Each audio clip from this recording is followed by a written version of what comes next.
Pasien jantung nggak mau minum alpurinol takut nanti konsumsi obat seumur hidup. Nah, bagaimana nih Pak? Bener nggak? Yuk kita bahas, tapi sebelum itu penting untuk konsultasi terlebih dahulu agar tepat penanganan dan solusinya.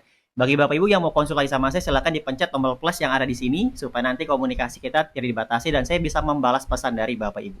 Komen juga mau konsultasi dan jangan lupa di-share, semoga jadi amal jariah. Oke, alpurinol ini obat penurun asam urat. Tapi kita pahami dulu kenapa dikasih alpurinol, itu jelas karena asam urat yang tinggi.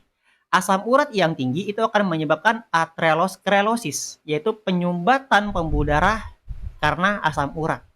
Oke, sadar tanpa sadar Bapak Ibu sudah saya bahas di video sebelumnya, silahkan Bapak Ibu cek kenapa asam urat ciri-cirinya sudah mengarah kepada penyakit jantung.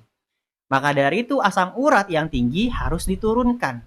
Cara alaminya bagaimana? Ada 3 kalau mau menurunkan asam urat. Yang pertama, konsumsi air putih yang cukup 1,8 sampai 2 liter per hari. Itu membantu menurunkan asam urat. Karena kuncinya hidrasi.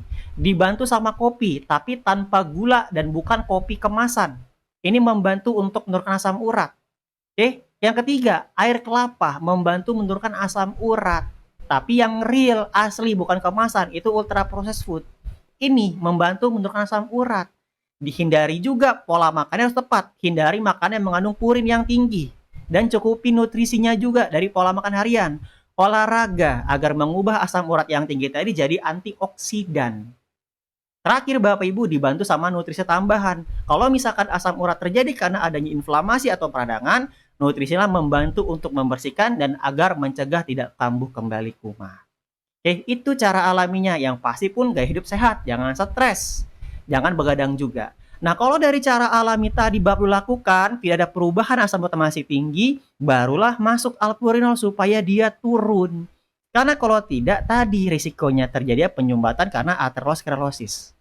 Oke, Pak, tapi kalau minum ini takut minum obat seumur hidup. Kalau ada pertanyaan seperti ini, berarti nggak mau gaya hidup sehat. Biasanya, maunya instan aja minum obat, tapi juga nggak mau minum obat seumur hidup. Maka dari itu Bapak Ibu, perbaiki gaya hidupnya, cukupi kebutuhan nutrisi harian kalau nggak mau konsumsi obat seumur hidup. Oke, nutrisinya cukupi. Nutrisi itu gizi, ada di makanan sehari-hari yang Bapak Ibu konsumsi. Oke, bukan berarti ketika Bapak Ibu masuk nutrisi, langsung lepas obat. Enggak. Ada waktunya nanti ketika tubuh masuk nutrisi untuk penguatan, barulah bisa lepas. Ada waktunya. Makanya keduanya ini sama seperti dua sisi mata koin, saling melengkapi sementara. Ada waktunya nanti kalau sudah mulai kuat kembali bisa lepas dari obat. Seperti itu. Saya tidak bahas nutrisi di sini. Bagi Bapak Ibu yang memang mau program perbaikan nutrisi, silakan konsultasikan terlebih dahulu. Silakan cek di keranjang kuning atau di showcase saya. Setelah itu bisa langsung hubungi saya. Oke, silakan.